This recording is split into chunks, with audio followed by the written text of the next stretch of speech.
Bharat ji, welcome to trading की बात। कैसे हो आप? एकदम बढ़िया। My pleasure to be with all of you. So you are recording with us on a Sunday. Thank you very much, आपने हमें ज्वाइन करा आज। अपना काम तो संडे को ही ज़्यादा होता है, right? End of the chat is तो संडे को ही ज़्यादा काम करते हैं। तो भरत जी, जितना मैं जानता हूँ, आप एक स्विंग ट्रेडर हो। हाँ आज जी। के ज़माने में ना ये इंट्राडे ट्रेडिंग बहुत पॉपुलर है। तो हाँ। आपको स्विंग ट्रेडिंग में क्या एडवांटेज मिलती है कंपेयर टू इंट्राडे? या देखो, स्विंग ट्रेडिंग मैंने इसीलिए शुरू करी क्योंकि इंट्राडे में जो मूव्स मिलते हैं वो सबसे पहले छोटे मूव्स होते हैं, राइट? 1-1.5% के मूव के लिए दिन भर एक तो पीसी के सामने बैठ कर वो अपने मगज मारते रहो कि यार ये सेटअप बना कि नहीं बना। तो मेरी वो पर्सनालिटी नहीं है। Basically I can not manage, उतना फास्ट ट्रेडिंग में मैनेज नहीं कर सकता। टू बी वेरी ट्रू, लोग करते हैं, पैसा कमाते हैं, होते हैं, लेकिन आई थिंक दैट वो मेरी पर्सनालिटी को सूट नहीं करती है। तो आई फील कि आराम से प्राइस को इंट्राडे जो करती है करने दो। I am very much concern about swing में क्या होता है, एंड ऑफ द डे क्या होता है। नॉइस बेसिकली मैं हैंडल नहीं कर सकता। लोग होते हैं जो नॉइस को ट्रेड करते हैं, people are doing it successfully, but it's not my style, not my personality. So when it comes to swing trading, हाँ क्या आप स्विंग को एग्जीक्यूट फ्यूचर्स एंड ऑप्शंस के थ्रू करते हो या exclusively cash segment? Sir, future option से मैं बहुत डरता हूँ। मैंने बहुत ट्राई किया। कुछ साल पहले मैं सिर्फ फ्यूचर ऑप्शन ट्रेड करता था, तो बहुत हाथ जले उसमें, राइट? और मैं अब बहुत डरता हूँ। मैं सिर्फ कैश में ट्रेड करता हूँ। और फ्यूचर में कभी कभी सेल जब मुझे मिलती है, एक अच्छा कोई शॉर्ट का ट्रेड मिलता है जो मेरे सेटअप को अगर सूट करता है, then I would take that trade very rarely, very occasionally, but maximum time मेरी कोशिश रहती है कि मैं लॉन्ग साइड में ही ट्रेड करूँ। अदर कोई इंटरमीडिएट स्विंग मिल रहा है, कोई शॉर्ट कवरिंग आ रही है, on the long side, not on the short side. और भरत जी, ये जो स्टॉक सिलेक्शन रहती है हाँ जी। कैश सेगमेंट पे, अब कैश सेगमेंट में बहुत से स्टॉक्स हैं। हाँ हाँ। तो आप कैसे अपना यूनिवर्स डिफाइन करते हो कि मेरे को इन्हीं 500 स्टॉक्स, इन्हीं 200 स्टॉक्स के अंदर ट्रेड करना है? सर मैं एक जिसे हम बोलते हैं डीप डाइविंग बोलते हैं, मार्केट बंद होने के बाद मैं ये जितने मेरे एक लिस्ट है पूरे 750-800 स्टॉक्स की जो एनएससी पे लिस्टेड है। तो जैसे ही मार्केट बंद होता है 3:30 बजे, वहां पर मेरा काम शुरू हो जाता है। I start looking at all दो स्टॉक्स। तो 1-1.5 घंटे में I look at all the 750 stocks that is जो कि एक अच्छे कैपिटलाइजेशन के ऊपर है, लिक्विडिटी है। तो वो 750-750 स्टॉक्स को मैं हाँ। रोज देखता हूँ। तो इससे इससे फायदा ये होता है कि ओवरऑल मार्केट का नेट भी आपको मिल जाता है कि मैक्सिमम स्टॉक्स क्या कर रहे हैं। कोई सेक्टर को भी आप जो होता है बहुत अर्ली स्टेज में, बेबी स्टेज में आप आइडेंटिफाई कर सकते हो कि इस तरह से। तो I I generally go through the whole universe, and this is what I do. Very very nice to hear that, क्योंकि आज का ज़माना है ना, ये स्क्रीनर्स का ज़माना है। लोग शॉर्टकट ढूंढते हैं। एकदम सर। भाई एक मैं बटन दबाऊं और मेरे पास वो 15 स्टॉक्स आ जाएं बस जिनमें बस राइट। पोटेंशियल है। तो जैसा कि आपने कहा, ये चार्ट्स देखने से आपको पूरी मार्केट का पता रहता है। तो हाँ क्या जी। आप यही सजेस्ट करोगे न्यूबीज को, जो लोग स्टार्ट कर रहे हैं, कि बेटर है चार्ट देखना instead of going for screeners? Of course sir, मतलब क्लीनर तो लास्ट में आता है, मतलब कि जब आपके पास कभी टाइम नहीं हो, राइट? इंस्टेंट नूडल्स जो होते हैं ना, जो अपने जब इमरजेंसी में खाते हैं कि 2 मिनट में बनाओ खाओ, ऑफिस जाना है जल्दी, आज उठने में देरी हो गई, राइट? नहीं तो आराम से पका के खाना खाओ। क्योंकि देखो, मैं ये समझता हूँ कि जब अपने 200-250 चार्ट, अगर 700 चार्ट मत देखो, स्टार्ट विद 200 चार्ट, तो स्टार्ट विद एटलीस्ट 100 चार्ट। तो यू सेट योर आई इन, आपका आपका एक नजर, आप जो सेटअप को देखते हो ना, वो आपके सबकॉन्शियस माइंड में चले जाता है अपने आप ही, right? When you look at those charts again and again and again, you are training your brain subconsciously कि मेरे को वो सेटअप देखना है। So that is practice. मेरे ख्याल से this is the most important practice any newbie trader should do, at least for 3 to 4 years। उसको कम से कम 500 चार्ट देखने की आदत डालनी चाहिए। आई थिंक जो भी ये वीडियो देख रहा है, भरत जी ने एक बहुत ही इंपॉर्टेंट पॉइंट बोला है। और आजकल लोग शॉर्टकट जो ढूंढ रहे हैं, उससे काम नहीं बनता, वो शॉर्टकट ही रह जाता है। एकदम से। इट इज़ वेरी इंपॉर्टेंट कि आप चार्ट्स देखो, क्योंकि चार्ट्स देखने से वो, जैसा आपने कहा, सबकॉन्शियस में चीज़ फीड होती जाती है। हाँ जी। तो very very well said sir. Sir, ये जो स्विंग ट्रेडिंग है, this is all about catching momentum, कि मोमेंटम पकड़ना है और चाल पकड़नी है स्टॉक हाँ में। जी। तो आपका क्या तरीका रहता है, या क्या टूल्स रहते हैं to identify this momentum? Sir I basically मैं बोलूँगा कि price action is one of the, मतलब बैकबोन है। 70% is all about price action, right? और उसके बाद जो मार्केट का जनरल कंडीशन होता है, ओके, जब अगर हम लोगों को लॉन्ग साइड ट्रेड करना है तो ऑफ कोर्स हम लोगों को ये चीज देखनी होगी कि मार्केट है जो थोड़ा स्टेबल हो रहा है, राइट, जो स्टॉक्स जो नीचे गिर रहे थे, फॉल जो हो रही थी वो थोड़ा कम हो गया है, market is building up momentum either for short covering, कुछ भी। तो सबसे पहले तो ट्रेंड इज इंपॉर्टेंट, ट्रेंड बहुत जरूरी होता है। दूसरा मार्केट ब्रेथ की एनालिसिस होती है। तो प्राइस एक्शन देखते हैं, आरएसआई ऑफ कोर्स जो कि one of my favourite tools, right, तो आरएसआई को यूज करते हैं, एंड मूविंग एवरेजेस। तो ये तीन टूल ही बेसिकली जो मेरी ट्रेडिंग है revolves around this three tools. 70% is price action and rest is all this RSI and moving averages and everything. Sir जितना मैं जानता हूँ आप RSI बड़ा इंटेंसली यूज़ करते हो, और जैसा कि आपने कहा एक फेवरेट इंडिकेटर है आपका, यस तो सर। RSI में आपको क्या एडवांटेज मिलती है? आरएसआई में बेसिकली देखिए, अगर आप ट्रेंड के बारे में बात करते हो ना, तो ट्रेंड एक डायरेक्शन में एक्सेलरेट होती है। तो ट्रेंड जब डी एक्सेलरेट होना शुरू होती है, अगर ट्रेंड में जब जैसे कि अपने जब कार ड्राइव करते हैं ना, तो जब हम लोग पिकअप लेते हैं तो वी आर एक्सेलरेटिंग, राइट, तो ब्रेक मारने के पहले हम लोग एक्सेलरेटर को छोड़ते हैं। तो उससे क्या होता है कि गाड़ी थोड़ी स्लो हो जाती है, then we push the brake. तो वो जब एक्सेलरेटर को जब आप छोड़ते हो ना, वो आपको आरएसआई बता देता है कि बस यहाँ पर ये थोड़ा स्लो हो गया है, ब्रेक लगने वाला है, तो ये मतलब कि थोड़ा सा संभल जाओ, राइट। तो मेरे ख्याल से इट वाज आरएसआई आपको इट गिव्स यू प्रीमोनिशन या प्रो इंडिकेशन देता है कि जो मोमेंटम है वो स्लो होने वाला है, ट्रेंड चेंज नहीं होगा, right, we can not call it a trend change, but it will give you an indication that ये जो ट्रेंड है वो स्लो होने वाला है। Either you book your profits और आप अपने स्टॉप्स को टाइट कर लो। तो दिस इज आरएसआई मेरे को इस चीज में बहुत मदद करता है। तो भरत जी, RSI को आप कैसे इस्तेमाल करते हो टू आइडेंटिफाई कि एक अच्छी एंट्री की अपॉर्चुनिटी आ रही है किसी पर्टिकुलर स्टॉक में, तो RSI वहाँ कैसे मदद करता है? जब आरएसआई मैं ज्यादातर इस्तेमाल करता हूँ जब प्राइस एक डायरेक्शन में बहुत ज्यादा एक्सटेंड हो जाता है। तो अब इट इज वेरी ऑब्वियस कि देखिए, पूरा mean reversion is a type of एक प्रिंसिपल है जो कि हर जगह काम करता है, राइट, स्टॉक मार्केट्स में भी काम करता है, सब जगह काम करता है। तो जनरली जब एक डायरेक्शन में स्टॉक काफी बढ़ जाती है, जैसे 7 8 9 10 कैंडल्स आ गए एक ही डायरेक्शन में, तो अब वो मीन से अपने बहुत दूर हो गया है, राइट, एक तरह से उसको थोड़ा नॉर्मलाइज होना ही पड़ेगा।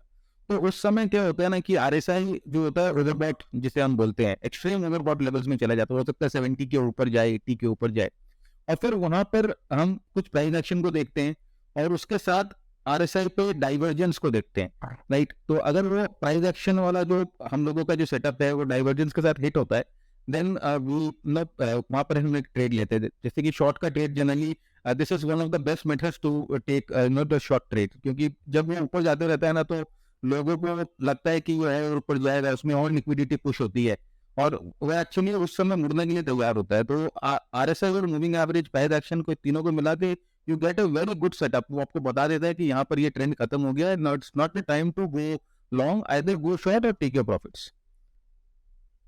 भरत जी, जहाँ तक मैं समझ पा रहा हूँ आप RSI का ज़्यादा इस्तेमाल मीन रिवर्जन के लिए कर रहे हो। हाँ सर, देखिए अलग वैसा तो लोग होते हैं ना कि कोई भी इंडिकेटर को तोड़ मरोड़ के अपने तरीके से इस्तेमाल करने लग जाते हैं। मेरे ख्याल से जो इंडिकेटर जिस चीज के लिए बना है ना, उसको उसी चीज के लिए इस्तेमाल करना चाहिए। तो अगर आप वेल्स वाइनर की किताब पढ़ोगे तो उन्होंने इंडिकेटर बनाया ओवरबॉट और रिवर्स के लिए, है ना। तो आप ओवरबॉट और रिवर्स को छोड़कर आप सब इसमें जो उल्टी ढिलसी सीधी चीजें लगाने लग गए, तो वो उस तरह से काम नहीं करेगा। जिस चीज के लिए उसको बनाया गया है उस चीज को, क्योंकि अगर अगर आप उनकी किताब को पढ़ोगे, आप उनके उस सेक्शन को पढ़ोगे जहाँ पर उन्होंने आरएसआई के बारे में बात की है, उन्होंने डाइवर्जेंस के बारे में बात की है, उन्होंने ओवरबॉट और रिवर्स इंडिकेटर के बारे में बात की है। तो उसी को मैंने बेस माना। मैंने बहुत जगह से आरएसआई सीखा है, मैंने बहुत आरएसआई के बारे में पढ़ा है, लेकिन जैसे बोलते हैं ना कि घूम फिर के वही शून्य पे शुरू किए, घूम फिर के शून्य पे वापस आ गए। तो finally I realised that if you keep things simple ना, it will work wonders for you. तो उसी प्रिंसिपल को मैंने फॉलो किया कि यार सिंपल रखो और फिर इसमें ज्यादा झोल झाल मत डालो बिना मतलब क्योंकि अपने देखिए जब ट्रेडिंग करना है तो अभी दुनिया भर का अगर आप अपने आप को टैंगल कर दोगे ना कि आरएसआई पे ये बन रहा है, आरएसआई पे वो बन रहा है, ये ट्रेंड लाइन टूटा है, वो ट्रेंड लाइन टूटा है, मूविंग एवरेज आरएसआई पे लगा दिए, प्राइस पे लगा दिए। तो ऐसे मैं जैसे बहुत ट्रेडर्स लोगों से बात करता हूँ तो वो कंफ्यूजन रहता है कि सर आरएसआई पे मूविंग एवरेज नहीं क्रॉस हो रहा है, प्राइस पे हो गया, प्राइस पे नहीं हो रहा है, आरएसआई पे हो गया, ट्रेंड लाइन नहीं टूटा। तो यार ये सब छोड़ो, सिंप्लिसिटी पे बिलीव करो, हो रहा है, नहीं हो रहा है, नहीं हो रहा है, आपका रिस्क मैनेजमेंट आपके पास है ना, एवरीथिंग इज गुड, राइट? तो दिस इज व्हाट कि use the indicator for what it is made for. तो मीन रिवर्जन के लिए बना है तो मीन रिवर्जन के लिए यूज करो, ज्यादा फायदा देगा आपको। वो सर क्या कहते हैं ना कि जो सिंपल है वो चलता ज़रूर है, लेकिन हाँ, कॉम्प्लिकेटेड बिकता है। एकदम बिकता है, वो राइट सर, चलता है एकदम कॉम्प्लिकेटेड बिकता है। एकदम सर सही। ये आपने दो कॉन्सेप्ट बोले और ये ना बहुत मिसअंडरस्टूड कॉन्सेप्ट हैं। अब क्योंकि आपकी इतनी स्पेशलाइजेशन है आरएसआई में, तो मैं आपसे ये दो चीज़ें समझना चाहूँगा। एक तो ये आप concept of overbought and oversold को किस तरीके से इंटरप्रेट करते हो, हाँ और दूसरा डाइवर्जेंसेस। मेरे हिसाब से बहुत ही कम लोग हैं जिनको एक्चुअल में समझ आता है कि डाइवर्जेंस होती क्या है आरएसआई पे। हाँ जी सर, तो ये दो कॉन्सेप्ट आपसे ज़रूर समझना चाहेंगे। पक्का सर, मैं प्लेजर होगा मेरा आपको साथ शेयर करूँ तो ये sir overbought oversold में मतलब आप कैसे देखते हो, कोई लेवल्स हैं तो। आरएसआई पे पर्टिकुलरली? नहीं सर, देखिए अगेन मैं लेवल्स जनरली जैसे कि किताबों में लिखा है कि 70 के ऊपर जाने, या जनरली कहीं पर भी आप पढ़ोगे तो 70 के ऊपर का लेवल जो होता है वो ओवरबॉट लेवल्स होता है। लेकिन मैं उसको 70 के ऊपर नहीं मानता, मैं कोई लेवल्स पे आरएसआई को नहीं मानना चाहता, राइट? मैं प्राइस एक्शन से आरएसआई को कंपेयर करता हूँ। मैं हमेशा मेरा ये रहता है कि प्राइस एक्शन से आरएसआई को कंपेयर करो। तो जैसे मैंने आपको कहा कि अगर एक डायरेक्शन में प्राइस बहुत स्पीड में बढ़ गई है और जो जैसे कि 7-8 हायर हाउस मिल जाए एक साथ में, तो अब उसके बाद मैं देखता हूँ कि आरएसआई भी बहुत स्पीड में ऊपर चला गया, 70-80 के ऊपर चला गया, राइट? तो अब वो मेरे लिए ओवरबैट हो गया, वो प्राइस में भी ओवरबैट हो गया, वो आरएसआई पे भी ओवरबैट हो गया। अब वहां से मैं I will wait for divergence, right? और डाइवर्जेंस भी जरूरी नहीं है कि आपको सेम टाइम फ्रेम पे मिले, हो सकता है डाइवर्जेंस आपको एक छोटे टाइम फ्रेम पे मिलना शुरू हो जाए। तो व्हाट आई सी इज कि एक जगह ओवर एक्सटेंडेड मुझे ट्रेंड चाहिए, प्राइस पे भी ओवर एक्सटेंशन चाहिए, आरएसआई पे भी ओवर एक्सटेंशन चाहिए, 70 के ऊपर जाए, 80 के ऊपर जाए, जितना ऊपर जाए उतना बढ़िया है। और उसके बाद I start looking for divergence. तो वहां से वो मूव जो बहुत नीचे, शार्प मूव आता है नीचे की तरफ, तो वो शार्प मूव ट्रेड करने में बहुत ही छोटे समय में जो आपको 5 से 7% का मूव मिलता है। तो there is no fix level for in overbought and oversold. Generally 70 के ऊपर ओवरसोल्ड मानते हैं, बट तो हायर द बेटर। अगर 80 के ऊपर जा रहा है, अगर 90 के पास जा रहा है, और भी बेटर है। भरत जी, कुछ चार्ट के एग्जांपल्स हैं जिसके थ्रू हम बेटर समझ पाएं जो कॉन्सेप्ट आप बताना चाह रहे हो? ऑफ कोर्स सर, मैं दिखाता हूँ आपको। तो सर देखिए, अभी रिसेंटली एक मूव आया था पीएफसी में, ये हम लोगों ने ट्रेड किया था। तो ये आप देखो कि जैसे मैंने आपको बताया कि बहुत स्विफ्ट मूव है, और 1 2 3 4 5 6 कैंडल्स जो हैं वो हाई राई बना के ऊपर चले गए। तो लास्ट 6 डेज में ही ये कम से कम एक अच्छा मूव यहाँ पर आप देख रहे हो कि आपको मिल गया। और आप यहाँ पर आरएसआई को देख रहे हो, आरएसआई जो है वो 70 के ऊपर चला गया, राइट?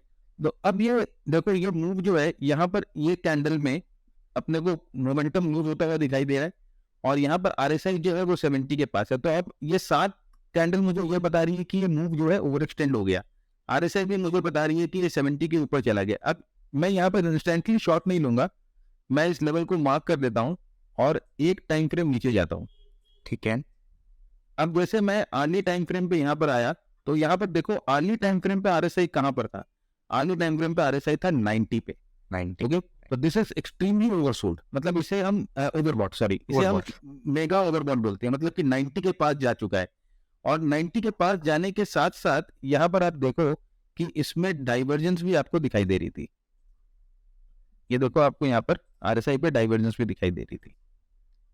तो नाउ यहाँ पर क्या हो रहा है कि सर ये एक तो ओवरबॉट हो गया, राइट? ये एक्सट्रीमली ओवरबॉट है। सेकेंडली ये आपको डाइवर्जेंस दिखा रहा है। तो अब ये मेरे लिए इसका मतलब ये होता है कि यहाँ पर जो ट्रेंड है ये थोड़ा सा कूल होगा। अब मैं ये नहीं कहता कि यहाँ से ट्रेंड पूरा चेंज हो जाएगा, आई डोंट नो दैट। यहाँ पर कोई बता नहीं सकता कि आपको ट्रेंड कहाँ तक नीचे जाएगा या कुछ जाएगा। मेरे लिए वो है कि यहाँ पर वो ट्रेंड जो है या तो साइडवेज मूव करेगा, थोड़ा सा यहाँ पर रेस्ट लेगा, वापस ऊपर जाएगा कि नहीं जाएगा, that is a different thing. तो अपने पास यहाँ पर ये दो चीज अपने कर सकते हैं। पहला तो अपने अगर लॉन्ग है तो we book our profits.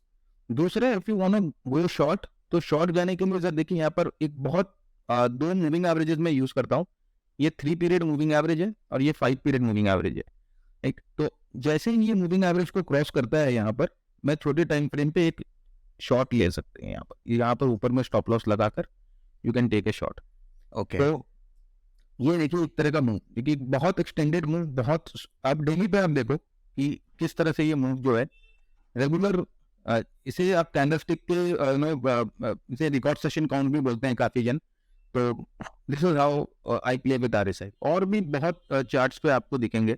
Bharat जी, अ, एक चीज मैं आपसे थोड़ी समझना चाहूंगा, हाँ जी। Just for clarity of our viewers. हाँ। आप जब डाइवर्जेंस स्पॉट करते हो तो डाइवर्जेंस के क्या कैरेक्टरिस्टिक्स होते हैं? सर डाइवर्जेंस में बेसिकली हम लोग ये देखते हैं कि देखिए प्राइस जो है वो हाइज बना रही है। यहाँ पर देखिए ये लाइन चार्ट पे कन्वर्ट कर देंगे तो बेटर दिखाई देगा। तो प्राइस होता है मेकिंग हाई, लेकिन यहाँ पर देखो आरएसआई जो है वो हाई नहीं बना पा रहा है, और ये Right. ओवरबॉट में भी है। तो यहाँ पर देखिए आपको एक तरह से डबल रन नहीं मिल रहा है ना। एक डाइवर्जेंस है जो आपको बता रहा है मोमेंटम जो है वो कमजोर हो गई है। दूसरा ओवरबॉट में है जो कि आपको बता रहा है कि एक डायरेक्शन में ट्रेंड बहुत ज्यादा एक्सटेंड हो गई है। Now this is what I always look for, मतलब कि अगर मेरे को शॉट लेना है तो ये एक ही सेटअप में मैं शॉट लूंगा, दूसरे सेटअप पे शॉट नहीं लूंगा। तो यानी कि प्राइस में अगर हाइज बन रहे हैं और आरएसआई में नहीं बन रहे, तो राइट। दैट इज समथिंग जो आपको लगता है कि एक डाइवर्जेंस है, और हाँ जी। वहां पे ट्रेंड या तो साइडवेज हो सकता है या ट्रेंड में ही रिवर्सल आ सकता है। हाँ जी। और एक और गलती मैं आपको बोलता हूँ कि कई लोग कर देते हैं वो आरएसआई को यूज करते समय, कि जब वो डाइवर्जेंस मार्क करते हैं ना तो वो प्राइस की हाइस को ले लेते हैं, है ना। तो मैंने कई बार देखा है बहुत लोगों को कि वो हाइस टू हाइस कंपेयर करते हैं, ये तो प्राइस की हाई टू हाई। ये कभी नहीं करना चाहिए, क्योंकि आरएसआई एक इंडिकेटर है जो प्राइस के क्लोज पे बनता है। आरएसआई की कैलकुलेशन होती है प्राइस की क्लोजिंग पे। तो आप इसके हाई को नहीं ले सकते, प्राइस के हाई को नहीं ले सकते। हाई, लो और ओपन जो है आरएसआई के लिए इररिलेवेंट है। तो आप जब भी आरएसआई के साथ कभी भी प्राइस की कंपैरिजन करते हो वो क्लोजिंग से करनी चाहिए। तो इसीलिए मैंने यहाँ पर आपको क्लोज चार्ट पे दिखाया कि एक बेटर अंडरस्टैंडिंग मिलेगी कि आरएसआई को हमेशा क्लोजिंग चार्ट से ही कंपेयर करना चाहिए। तो इज इट बेटर कि लाइन चार्ट ज्यादा देखा जाए for spotting divergences? Yes, always line chart is the best thing. अगर आप डाइवर्जेंस स्पॉट करना चाह रहे हो आरएसआई के साथ, अगर आप देख रहे हो तो line chart is the best thing. Bharat ji, any other examples? बड़ा मजा आ रहा है आपसे बात करके और एग्जांपल्स देख के। एक मैं आपको परसिस्टेंट में भी दिखाता हूँ।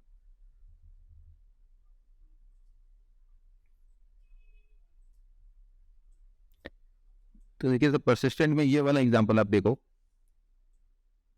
देखिए लगातार यहाँ पर हाई राइज बन रहे थे और एकदम एक तरफा मूव आ रही थी, हाई तो पूरी स्पीड में जा रहा था प्राइस।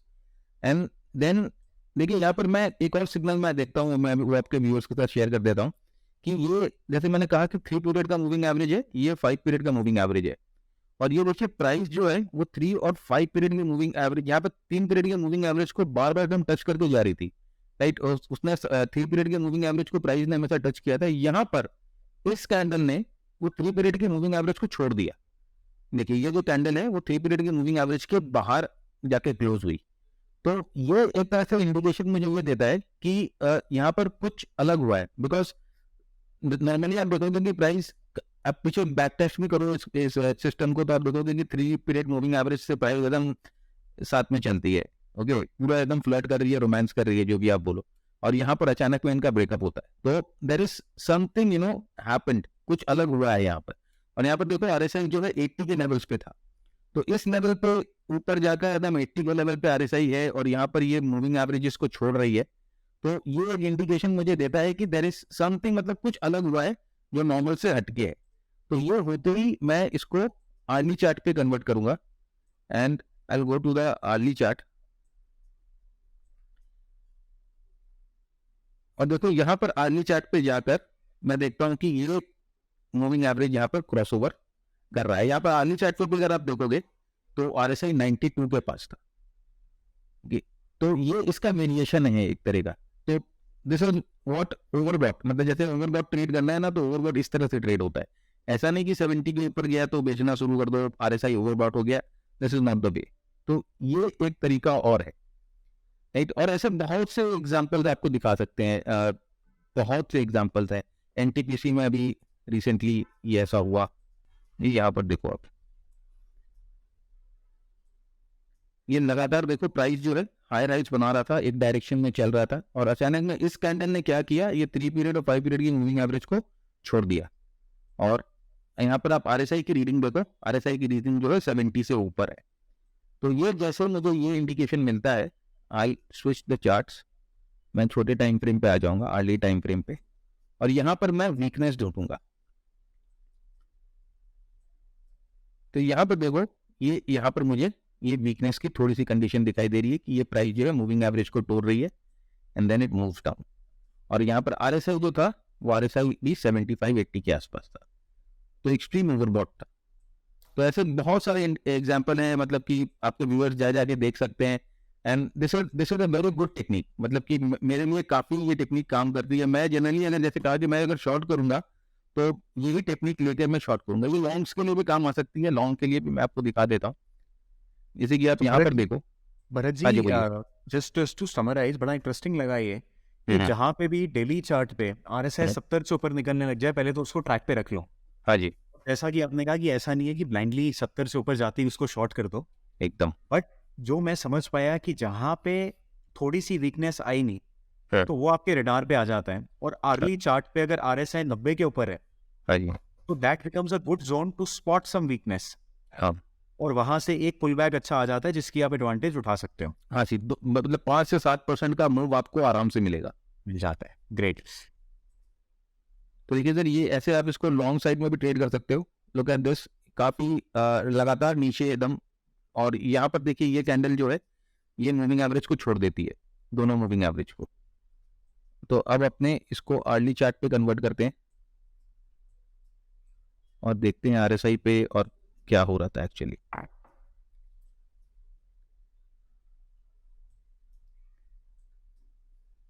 ये आप देखो, यहाँ पर RSI पे ये एक्सट्रीम ओवरसोल्ड हो गया था, ये 20 के नीचे जा चुका था, और साथ ही साथ में ये एक और कंफर्मेशन मुझे मिल रहा था, यहाँ पर एक डाइवर्जेंस आ गया था, this is called bullish divergence.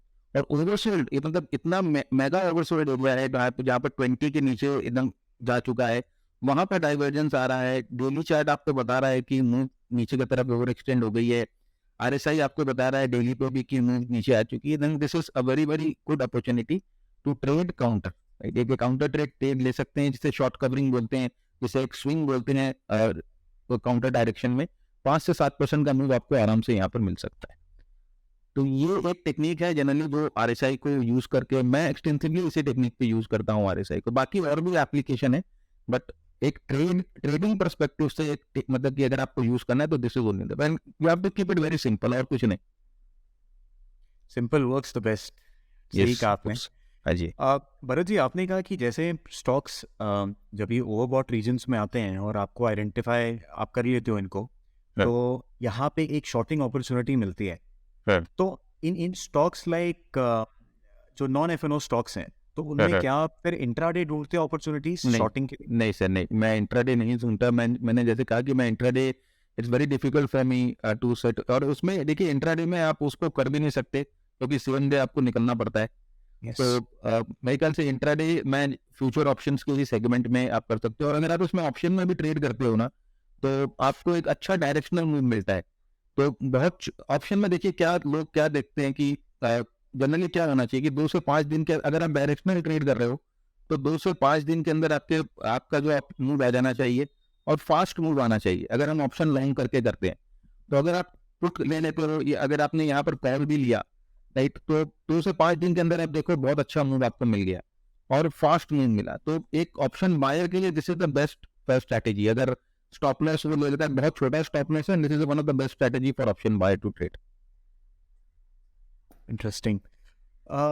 Sir, एक और क्वेश्चन दिमाग में आता है, और वो ये है कि बहुत बारी ऐसा होता है कि जो RSI है वो ओवरबॉट रीजन्स में काफ़ी देर रुक जाती है या ओवरसोल्ड रीजन पे रह जाती है। तो फॉल्स सिग्नल्स को थोड़ा कम करने के लिए आप क्या करते हो? तो देखिए, सबसे पहला बात तो अपना एक स्टॉप लॉस तो है सब, तो first thing is stop loss, right. और यहाँ पर देखिए ओवरबॉट रीजन में जब बहुत टाइम तक रहेंगी, तो उसके लिए देखिए हम लोगों ने यहाँ पर एक और सेटअप बना रखा है। ये हम लोगों ने RSI पे एक मूविंग एवरेज अप्लाई किया है, राइट। यहाँ पर आप देखो, ये आपको येलो लाइन दिख रही है, यस। ये एक RSI पे मूविंग एवरेज है 100 पीरियड का। तो ओके। जनरली क्या होता है ना कि 100 पीरियड को हम बाइफर्केशन मान लेते हैं, 100 पीरियड के ऊपर जब रहता है तो इसको हम ओवरबॉट ही मानते हैं, राइट, हमें हम उसको ओवरसोल्ड मानते ही नहीं है, राइट। ये ओवरबॉट रीजन में है, ये स्ट्रेंथ में है, और 100 पॉइंट के नीचे आते ही वो हम इसे जो है थोड़ा बहुत वीकनेस के अंदर या ओवरसोल्ड रीजन में मानना शुरू कर देते हैं। तो जैसे ओवरबॉट ओवरसोल्ड, जैसे मैंने पहले भी आपको बताया कि कुछ नहीं होता है, there is nothing called overbought and oversold, right. RSI में ओवरबॉट ओवरसोल्ड कुछ है ही नहीं। वो एक आपको प्राइस एक्शन के साथ उसको मिक्स करना पड़ता है। आपका परसेप्शन जो है वो हमेशा प्राइस एक्शन पे फोकस रहना चाहिए। जैसे मैंने आपको डेली चार्ट पे बताया कि मूवमेंट चाहिए, एक डायरेक्शन में अच्छा मूवमेंट हो गया वो ओवरबॉट हो गया, या एक डायरेक्शन में नीचे की तरफ अच्छा मूवमेंट हो गया वो ओवरसोल्ड हो गया। अब हम लोगों को काउंटर ट्रेंड मूव देखना है, तो दूसरा आपको इस तरह से अप्रोच करना है। तो यू मतलब एक लेवल पे फिक्स रह के कोई फायदा नहीं, क्योंकि देखिए कोई भी स्टॉक होता है ना, वो अलग अलग बंदे ट्रेड करते हैं। तो ऐसे बहुत सारे इंस्टीट्यूशन हैं जो बैंकिंग स्टॉक्स में ट्रेड करते हैं, और ऐसे बहुत सारे इंस्टीट्यूशन हैं जो पावर स्टॉक में ट्रेड करते हैं। तो उनके लिए उन स्टॉक्स के लेवल अलग होते हैं, तो उनके लिए आरएसआई का लेवल भी अलग होगा। तो आप 60-40 पे या 70-30 पे आप आरएसआई को बांध के नहीं रख सकते। तो let it go, there is nothing called oversold and overbought मेरे ख्याल से। तो very different and interesting perspective, क्योंकि हर किसी को वो दो लाइनें चाहिए, एक ओवरबॉट की और एक ओवरसोल्ड की, एग्जैक्ट एकदम लेवल सर, पता लग जाए जिसके ऊपर नीचे वो ट्रेड कर पाए। एकदम भरत जी, ये तो रही ट्रेड आइडेंटिफिकेशन की बात। सर। अब रिस्क मैनेजमेंट जो है वो सबसे इंपॉर्टेंट रोल प्ले करता है। हाँ जी। नाउ आप रिस्क को कैसे मैनेज करते हो? क्योंकि आई प्रिज्यूम कि क्योंकि आप डेली चार्ट्स पे ट्रेड कर रहे हो, तो हाँ कभी कभी आप स्टॉप लॉसेस भी बड़े हो जाते हैं, that way sir. Risk increase भी हो जाता है। तो सर, रिस्क मैनेजमेंट का आप कैसे ख्याल रखते हो? देखिए रिस्क मैनेजमेंट ऐसा है कि 5% से ज़्यादा रिस्क एक सिंगल ट्रेड में नहीं लेते। ओके, तो जब हम कैश स्टॉक में ट्रेड कर रहे हैं तो उतना आपको बेफर लेना ही पड़ेगा, क्योंकि वो जो एवरेज मूवमेंट जो होती है कैश स्टॉक की, अगर आप एवरेज मूवमेंट देखोगे तो दैट इज अराउंड 5%। कि कैश स्टॉक एवरेज 5, अगर फ्यूचर एंड ऑप्शंस की स्टॉक अगर आप एवरेज मूवमेंट देखते हो ना, तो फ्यूचर ऑप्शन जो है नॉर्मली 10% के आसपास का एवरेज मूवमेंट होता है एवरी डे। लेकिन जब कैश स्टॉक में ये एवरेज मूवमेंट ज्यादा होता है, ये 5-8% का एवरेज मूवमेंट होता है। तो 5% एक बेसिस रहता है मेरा कि 5% का अपने को स्टॉप लॉस लेके चलना है, और 5% से ज्यादा जो रिस्क अपना बनता है प्रोफाइल में, we do not take that trade. मैं पर्सनली उस ट्रेड को नहीं लेता। सो 5% एक maximum level of stop loss है या रिस्क है जो आप लेने को तैयार हो? कैश उससे ज्यादा हो तो कैश कैश कैश में। स्टॉक्स में, हाँ। और एंड एफएनओ में 2% के आसपास इज गुड। ओके। और सर एक और जो डर रहता है ना लोगों के दिमाग में, वो है ये ब्लैक स्वॉन या ओवरनाइट का डर। तो इसका आप कैसे ध्यान रखते हो कि ये रिस्क कंट्रोल में रहे? यार इसमें देखिए, ये एक्चुअली ये पूरा माइंडसेट का गेम है ना। मैं आपको बता दूं, ये ब्लैक स्वॉन इवेंट या जो भी कुछ है रिस्क कंट्रोल का कोई भी, ये पूरा माइंडसेट का गेम है। मैं इसका एक बहुत आसान तरीका मैं बताता हूँ सब ट्रेडर्स को जो भी देख रहे हैं ना, उनको ये अगर ये कब से ही ये फॉलो करना शुरू कर देना, तो रियल मार्केट में उनके जो तकलीफ होती है ना स्टॉप लॉस लेने की, वो एकदम मिट जाएगी। इसे ना मैं विजुअलाइजेशन बोलता हूँ। तो मैं क्या करता हूँ ना जनरली, कि जो भी मेरी पोजीशंस खुली रहती है, तो सपोज मैंने कल समझिए किसी स्टॉक में लॉन्ग लिया और मेरी वो पोजीशन खुली है, तो आज रात को या कल सुबह मार्केट खुलने के पहले मैं उस पोजीशन को देखता हूँ। आई ओपन दैट पोजीशन, और मैं चार्ट को खोल लूंगा अपनी आंखों के सामने, और मैं वो पेनाल्ट पोजीशन को देखना शुरू करूंगा, राइट। और वहां पर मैं एसेस करता हूँ कि यहाँ पर मेरा स्टॉप लॉस कितना है, ओके, और यहाँ पर मेरा टारगेट कितना है, ये सब मैं एसेस करना शुरू कर देता हूँ, राइट। और जब मेरे को स्टॉप लॉस मेरा पता चल जाता है कि this is my stop loss, और उसके बाद मैं ये एसेस करता हूँ कि अगर मैंने यहाँ स्टॉप लॉस नहीं लिया तो क्या होगा, ओके। तो वहां पर मेरे को लगता है कि ये मेरा स्टॉप लॉस 5% का है, इसके नीचे का सपोर्ट जो है वो करीबन 10% नीचे आ रहा है ना।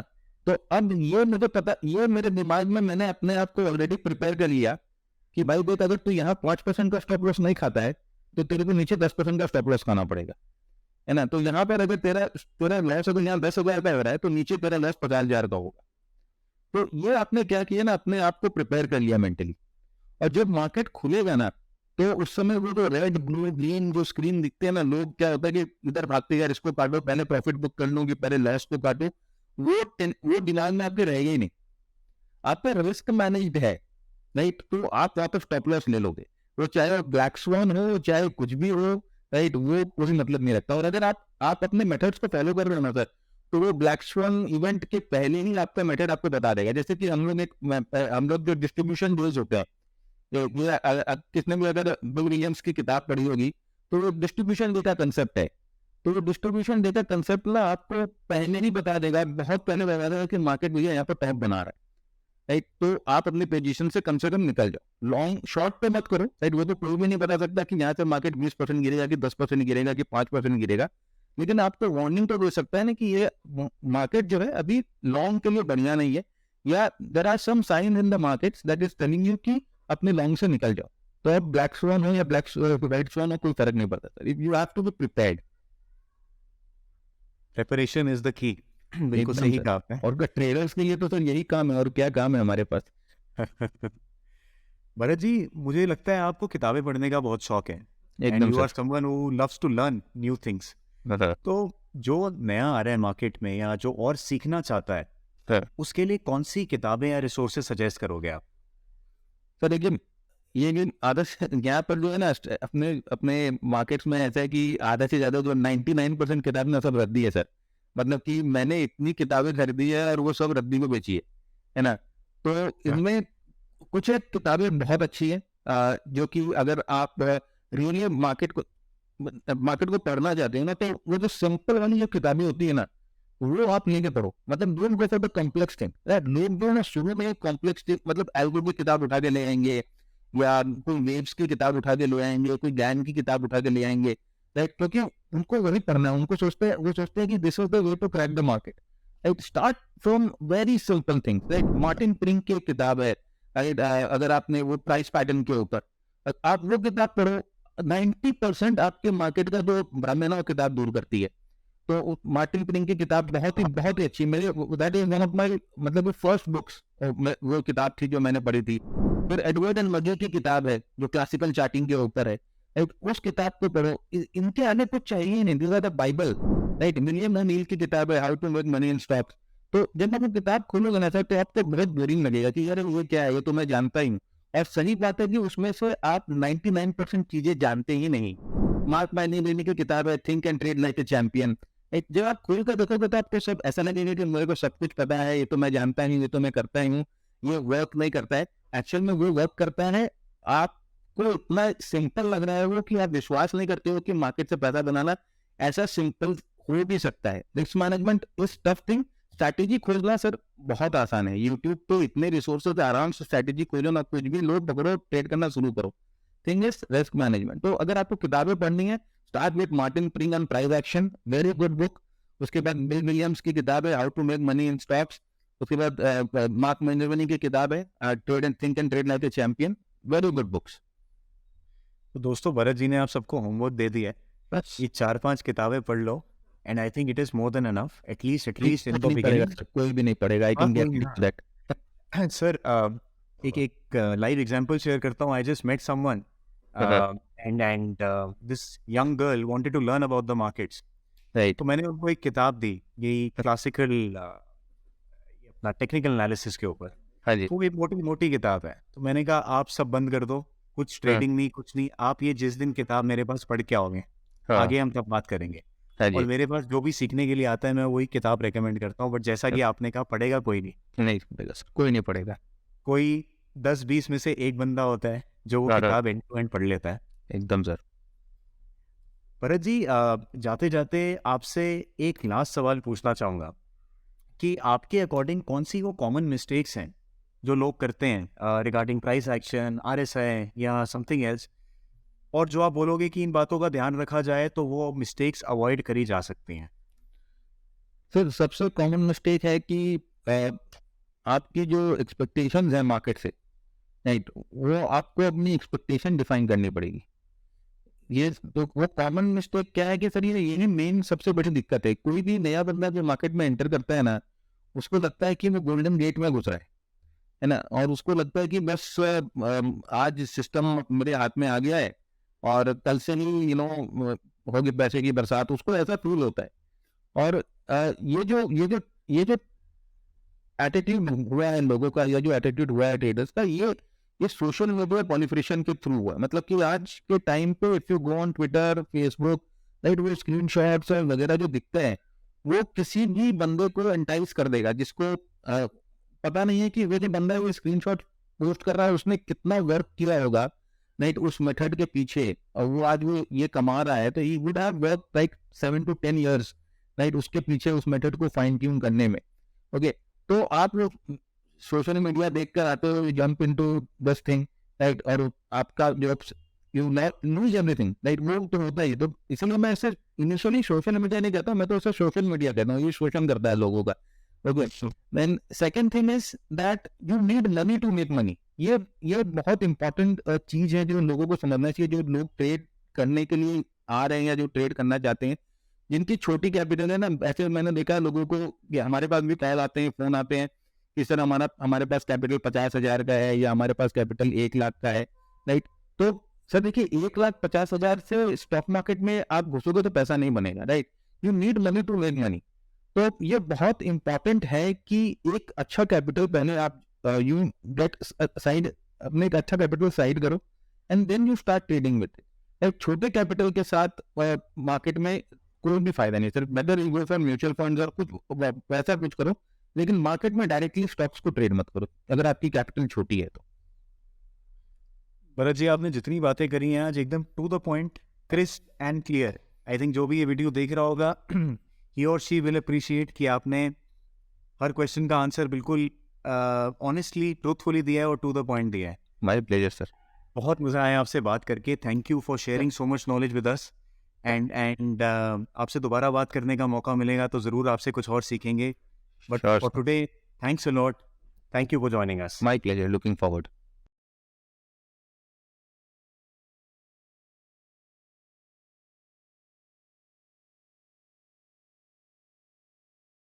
Investment in securities market are subject to market risks. Read all the related documents carefully before investing. Please read the risk disclosure documents carefully before investing in equity shares, derivatives, mutual fund, and or other instruments traded on the stock exchanges.